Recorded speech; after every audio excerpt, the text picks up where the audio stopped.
The next speaker would be Dr. Mammo Muchie.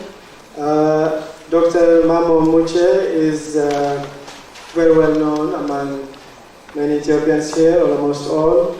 But just to say a few words for our guests here, Dr. Mammo currently serves as principal lecturer and co-associate professor at Middlesex University. He used to be ECB chairman, and he is one of the veterans and founders of this community, and he still cooperates and gives us his kind help. Thank you. Yeah, well, I don't know whether this is a compliment or a punishment, because for me to speak about the human rights, because my instinct is to talk about the politics of the country as a whole. And I have a profound critique about the direction that our country is going, and obviously that is the sort of thing that naturally comes to me. So, but I have to sort of discipline myself and sort of talk about the human rights situation in Ethiopia. And I've been investigating as much as I can about the human rights reports from Amnesty, from African Watch, and from others. So the thing I thought might be very useful to talk about today is to talk about two things. One is, has the leopard changed its spot? Has the EPDRF, which used to violate human rights before it came to power, has it changed its spots? Because I read a report by Africa Watch on the eve of the accession to power by the EPDRF. That report was written on April 30, 1991, and they said that although the EPLF and the EPDRF's violation of human rights is not as gross as the military government, they certainly, wherever they controlled, in areas where they controlled, they had a similar sort of autocratic, rather abusive strategy against the population in the regions they went. So, for example, they said, that report said that in the towns that EPDRF controlled, teachers and students protested for demanding, for example, that the country's unity should not be violated, and demanding that teachers demanding their salary should be increased. Those people were, again, they were treated exactly as our friends from Amnesty said. They were treated to detention, violations, and all sorts of unlawful victimizations. So that has happened prior to the coming to power of the EPDRF. The point we like to ask is whether the leopard has changed its spot. And the reason why that question is a legitimate question is because when the EPDRF came to power, the reason why the international community supported the EPDRF was because it was going to enter into international norms. It was going to accept international standards. It was going to accept, to respect human rights, to respect the judicial independence, to respect free press, to respect free parliament and free elections. Those were the conditions. If you remember, we were here, most of you were here when we were protesting against the coming of the EPDRF, because we knew what they were on about long before the others. But when we were protesting, the agreement, when the Americans said fine, Mr. Cohen said no cooperation, no democracy, no cooperation. That was what was said. Now the idea is whether there is adequate international pressure, sufficient international pressure, to keep them on course. That is to say, to make them change their leopard skin, to make them do what is internationally acceptable. Is there? Is there adequate domestic pressure are there adequate citizens activities, citizen groups, domestic groups, who actually watch human rights watches, active watchers, who actually make them force them, or at least play on the bad side of their activities.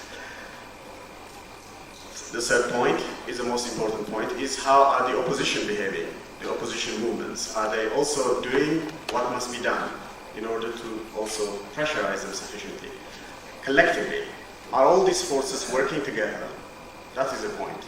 Are the international forces working differently from all these other forces to create in Ethiopia a situation where all these international norms have to be accepted, where the EPDRF will follow the norms that it was, when it got the power, it was supposed to commit itself.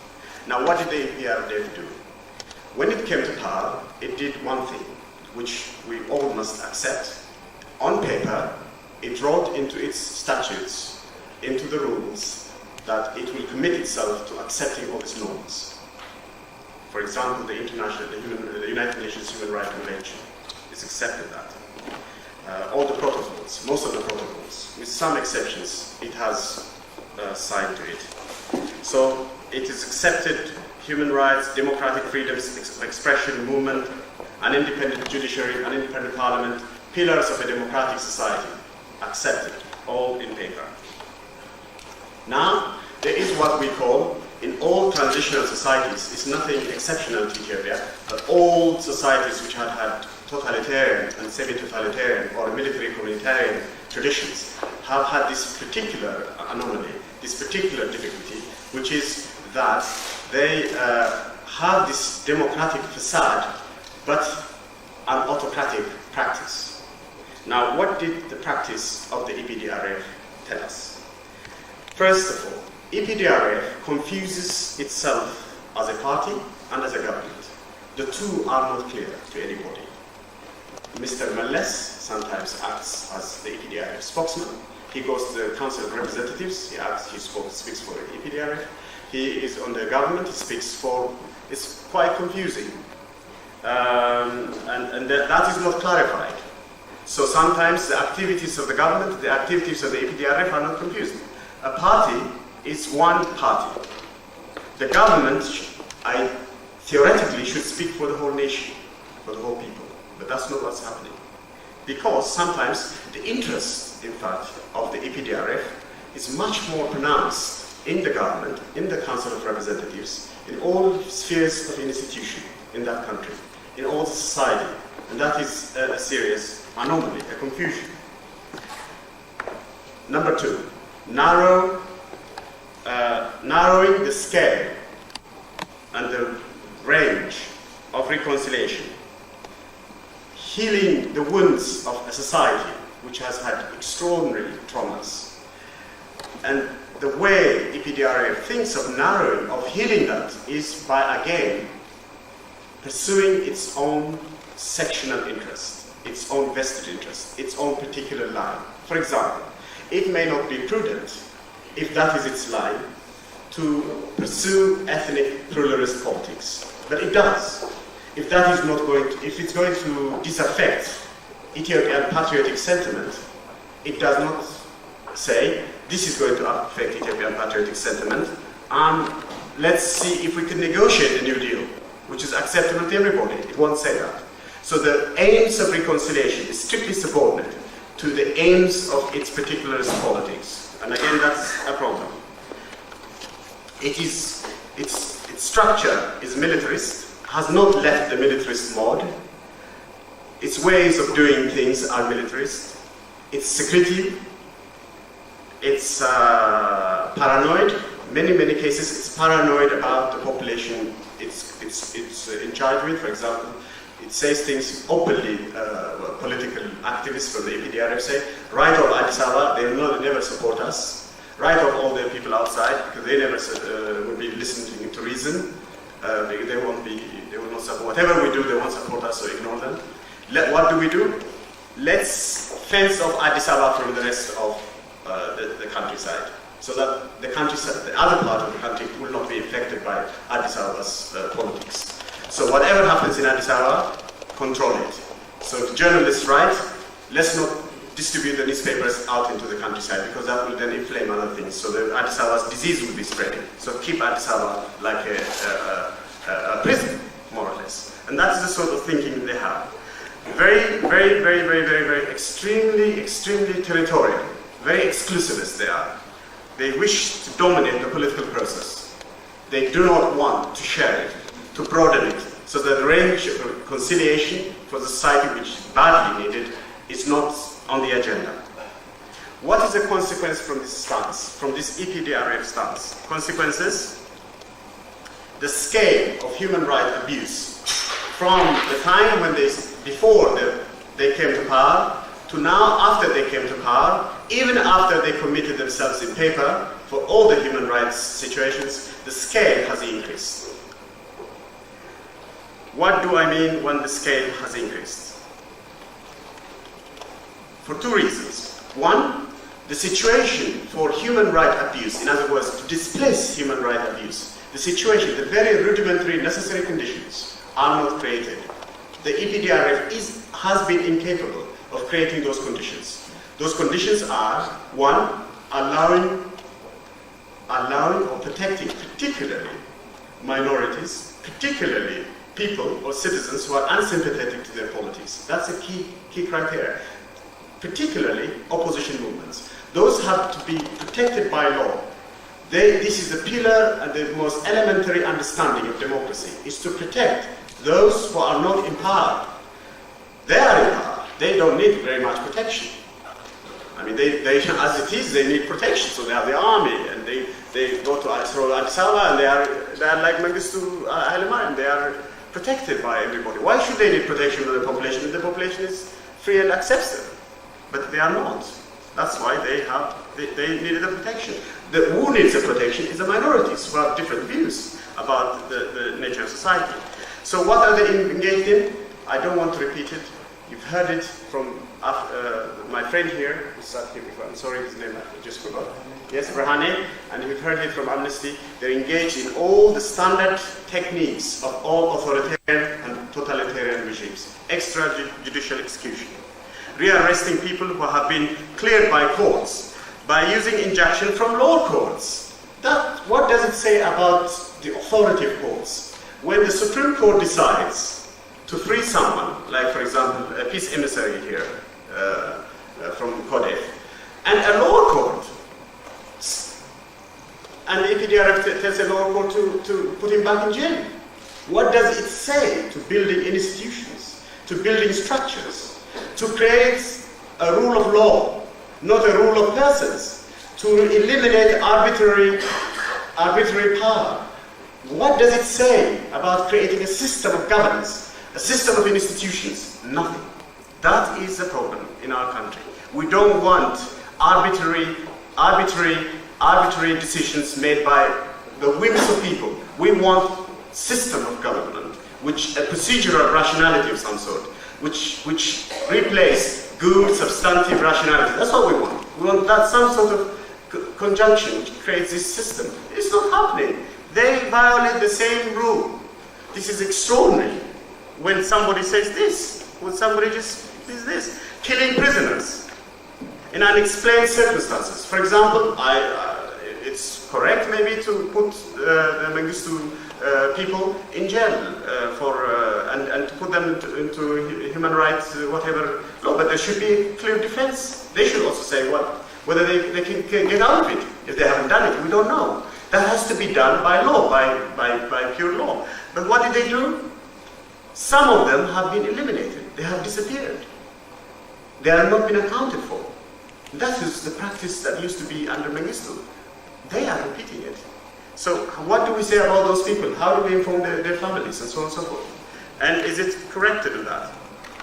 Detaining, illegal detention of people, and dismissing people from jobs, particularly Amharas, particularly targeting certain groups. Particularly a group, the Amhara people, are targeted. Constantly they are attacked, called Timkitenya. Somebody told me, one of the people who actually was working for them, told me that the Amhara he was in that organization called the Amhara People's Democratic Movement, which Tamrat Lane runs. And in all the meeting, he counted about 160 or something, or 170 times, when everybody who came and spoke talked about Amharas as Timthenians. And they are standing for Amhara. How can they stand for Amhara and condemn the Amharas?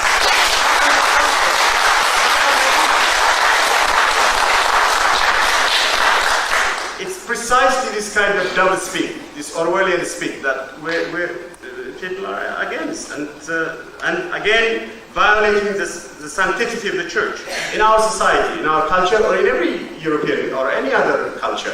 The church is a sanctuary. You don't violate the church. You wait. If there is a criminal in the church, you wait. You wait until you bid your time. You're the state. You're the power. You don't violate it. What did they do when they attacked the church in Gondar? They violated the church. It's not simply the attack and the killing of people. It's the sacredness, the whole culture, the hitting of the psychological undermining of the psychology of a whole nation, of a belief in its tradition, in its institutions, in its spirituality. It's that they attacked, and it's not something that will go well. The people there will never forget this for many, many, many, many years. I tell you, it's something that will go on and on, being replayed, for many, many generations. And they are doing that. They are attacking the church. This is not only done in Gondar, it's also done in Magale. In Magale is where they rule. They attacked the church. They also did exactly the same thing in the church, although the scale is not as high as in Gondar. Now, as far as freedom is concerned, freedom of expression, in words, yes. Again, journalists, harassed, curtail distribution, freedom of the artists. The nation has lost all its artists now. Most of them actually are here now. We've got 10 people here, extremely fantastic artists, who, if we support them, could probably build Ethiopia's reputation very much. There's Rabudim here. We've got them here. We have to work to get them actually to be a fantastic group. And why we lost, the nation lost it. They are alienated from their circumstance. That's the soil from which they bring out their artistic flower, the beauty, and all the expression, the poetry. All that is now gone. We're now in this context. We need to recreate it from the exile setup. They are here. The artists are here. I have seen them. I have talked to them. I have extraordinary admiration for them. We've got them here. Not only here, in America too. The key singers like Telhan Giza, and others, they are all outside. The nation is bereft of the artists. What is happening to the artists? Because they believe art as an instrument of ideology, art as an instrument of power. They want, again, the EPDRF wants the artists to do its bidding. If they don't do it, they say, we will not support you. Okay? We will not give you any support, and they get harassed. So what do the artists do? What do they choose? Flee. So there's no better evidence for the stifling of free expression of ideas than what's happening to the creative arts of Ethiopia, says a report by the Human Rights Organization in Ethiopia. And that is very bad. When you attack people of expression, freedom of press, and when you attack election, two things. You have no democracy. And we cannot, for whatever reason, it cannot qualify for a democratic situation. Now, what does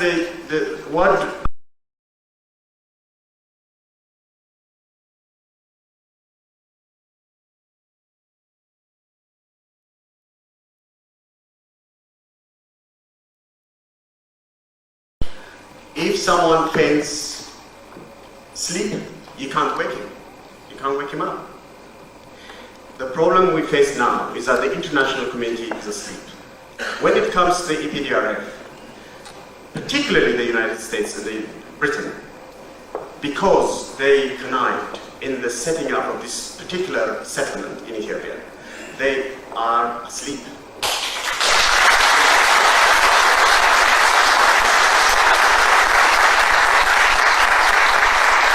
And they do not want to wake up to our reality.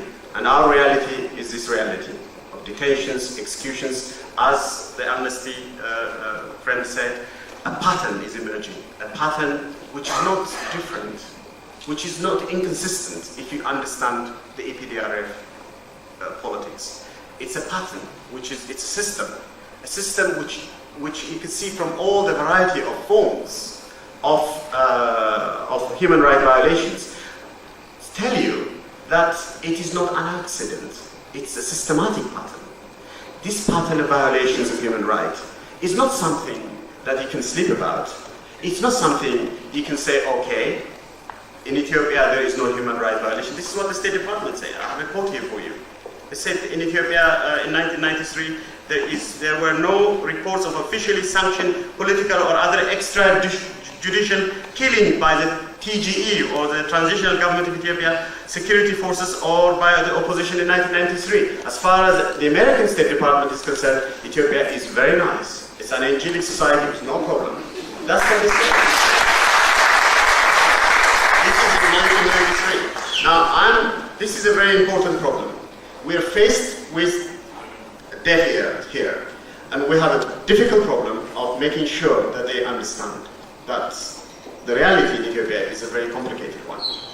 We must be able to explain to them that Ethiopian patriotism is under attack. Ethiopia at the moment, no society in the world has thrived, has developed when its confidence is every day by press, by government, by everybody is under attack. It cannot thrive. Britain has a patriotic element, everybody has a patriotic. Why should we be denied that right to be patriotic in our own country? Why should we be denied that? Why should self-determination, however that's understood, be much more important, for whatever reason, ethnic pluralism, much more important than Ethiopian patriotism? That cannot be something we will buy easily.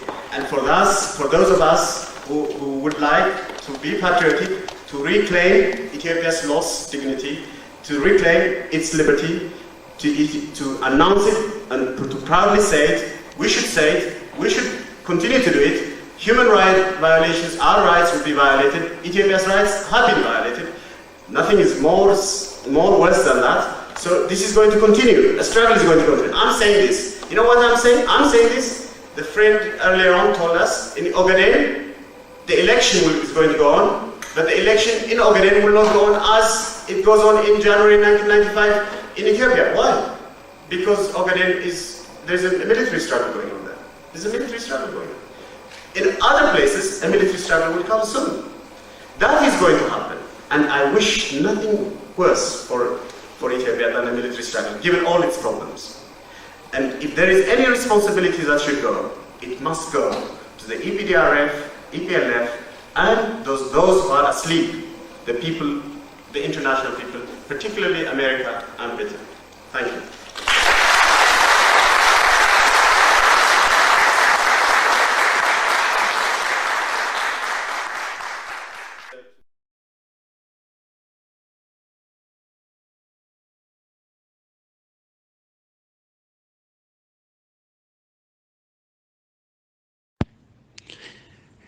I was asked to give a lecture on human rights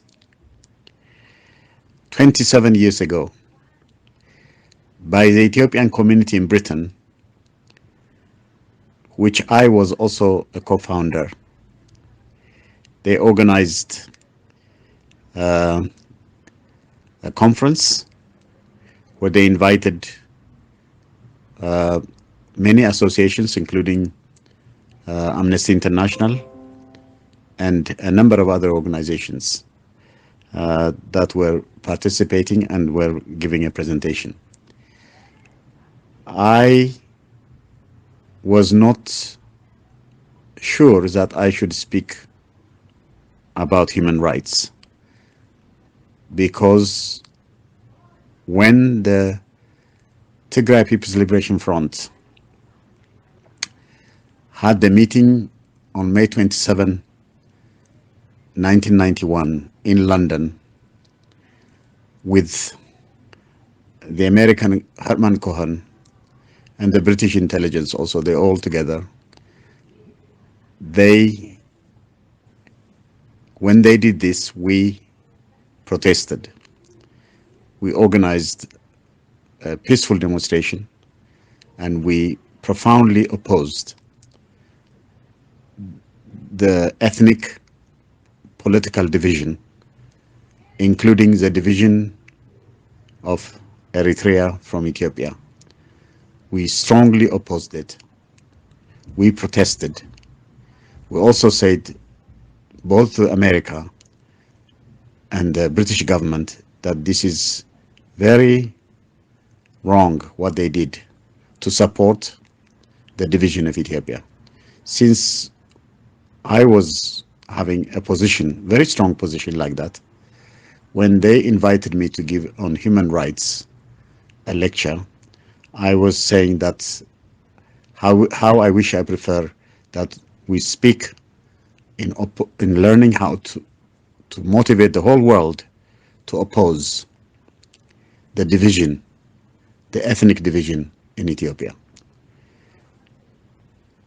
But I was able to give the lecture, and it was amazing for me to hear that when I hear what I said 27 years ago, it almost looks like as if I have done a prophetic lecture. It was completely everything I said then is now happening in Ethiopia now. The conflict, the war, the division Ethiopia is in now is completely reflected in this message I passed. I really like all Ethiopians, wherever they are, even all Africans, even the whole world, the Americans and the British, all of them, to listen to it. How come I was a young professor at that time, in teaching in a university in the United Kingdom? How come I was able to reflect and also explain that everything this ethnic division imposition on Ethiopia will bring is chaos, theft, stealing, all right? Lack of good governance, lack of building strong institutions, systems, having quality leadership, lack of that. And then the entire country, instead of being sanitized and freed from war and come to peace and prosperity, all right, stability and security, it will be failing completely in a war situation like it's now. Now it's in a completely very difficult situation that the country is in, and very much that we need to all struggle to make sure that above all, peace and stability must be a priority of priorities, and it must be done now very, very quickly. And I genuinely mentioned also that the target, the ethnic target, especially against what they call the Amhara and against also what they call the Orthodox Church, they target them saying that these two stand for Ethiopian unity, so they must be demolished. So now many unusual massacres are taking place against them, and this has to be also stopped. So my entire plea to all the entire world is, above all else, the speediest action must be taken to bring entirely peace and stop all the war that's going on at the moment. The Tigray People's Liberation Front must stop it completely. The people are being hurt. The children are being hurt. Mothers are being hurt. Innocent people are being hurt. People who should be farming now in this season are now being distracted into war. This is wrong. So completely This war must be stopped. And I think the message I passed 27 years ago should be really promoted, and everyone should listen to it. And all the media, I appeal to all of you to really share it. This is not because I said it. It's not me. That's not the most important. The most important is the message. It doesn't matter who said it. The most important thing is the message that's relevant, that actually reflects the reality now. Even though it was said 27 years ago, it should be really shared to all. I appeal to all of you. Let's create, let's be together, let's make the future. Let's not just predict the future. Let us have a great future, innovative future for Ethiopia. And let's create a genuine, politically coronavirus-free security and of hope entirely, to build a great future for all the people of Ethiopia and make Ethiopia the rise and help all of Africa. Attacking Ethiopia is also really undermining the whole of Africa. So all of us should unite and really go for it. Ethiopia, I say, the world fears time. Time fears history. History fears Ethiopia. Ethiopia gave spiritual strength to all oppressed humanity. It is a country that had two manifestos in its name, and it is a country's name that has been used to create what's called the Ethiopianism philosophy, for all the oppressed people of humanity to receive what they call spiritual strength to resist against all forms of oppression. So this country must be saved for the sake of the world, not just for Ethiopia. So I appeal to all of you to stand up for Ethiopia. Let Ethiopia move onwards and forwards in the eternal river of time. And I hope all of you will be with Ethiopia and the Ethiopian people, and for peace and stability and security, and really create the innovation, economics, social, health, security of hope entirely for Ethiopia. Thank you.